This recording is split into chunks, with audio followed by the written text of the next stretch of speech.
پھر قرآن کو خوش الحانی سے پڑھنا. ابو ہریرہ رضی اللہ عنہ سے روایت ہے، رسول اللہ صلی اللہ علیہ وسلم نے فرمایا، جو شخص خوش الحانی سے، غنا سے قرآن نہ پڑھے وہ ہم میں سے نہیں.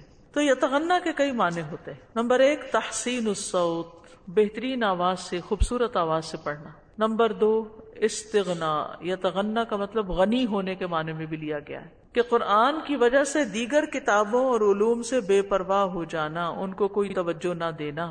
التحزن، قرآن کریم کو غم و اندوہ سے پڑھنا کہ فکر آخرت پیدا ہو، قرآن پڑھتے ہوئے رونا.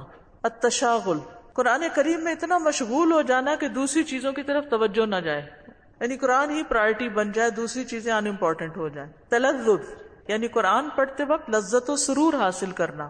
تو یہ ساری چیزیں ہونی چاہیے. خوبصورت آواز بھی ہو، قرآن پڑھ کر ایک استغنا بھی ہو، قرآن سے مشغولیت بھی ہو، رونا دھونا بھی ہو، اور لذت و سرور بھی حاصل ہو. لیکن خوبصورت بنانے کے لیے بہت زیادہ تکلف سے کام نہ لیں، اپنا نیچرل انداز اختیار کریں اور دوسروں کی نقالی بھی نہ کریں. پھر اسی طرح یہ ہے کہ اس کو امپروو کرتے جائیں اور بہتر بناتے جائیں اور بہتر بناتے جائیں. حدیث میں آتا ہے نبی صلی اللہ علیہ وسلم نے فرمایا، اپنی آوازوں سے قرآن کو زینت دو.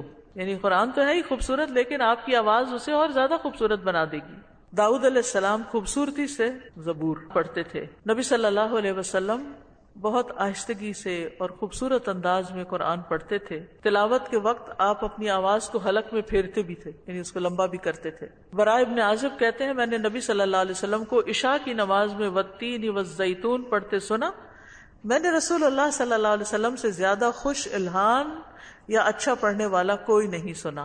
یعنی آپ سب سے زیادہ خوبصورت آواز میں پڑھتے تھے. حضرت عائشہ ایک دفعہ جا رہی تھی کہیں، عشاء کے بعد گھر دیر سے آئی تو آپ نے پوچھا تم کہاں رہ گئی تھی؟ کہا کہ میں آپ کے صحابہ میں سے ایک آدمی کی تلاوت سن رہی تھی اور اس جیسی قرات میں نے کبھی نہیں سنی. وہ فرماتی ہے کہ آپ کھڑے ہوئے، میں بھی ساتھ کھڑی ہوئی تاکہ آپ کی بات سنوں. آپ میری طرف متوجہ ہوئے اور فرمایا، یہ ابو حذیفہ کے آزاد کردہ غلام سالم ہے. تمام تعریفیں اللہ کے لیے ہیں جس نے میری امت میں ان جیسے پیدا فرمائے. یعنی آپ نے ان کی تعریف کی. لیکن بعض اوقات ہم خوبصورت بناتے بناتے خشیت کھو دیتے ہیں. تو خوبصورتی میں خشیت بھی ہونی چاہیے، اللہ کا ڈر بھی ہو. یعنی لوگوں میں قرات کے لحاظ سے سب سے زیادہ بہترین انسان وہ ہے جو قرآن پڑھے تو نظر آئے کہ اللہ سے ڈرتا ہے. یہ بھی حدیث کے الفاظ ہیں. لیکن گانے کے انداز میں مت پڑھیں.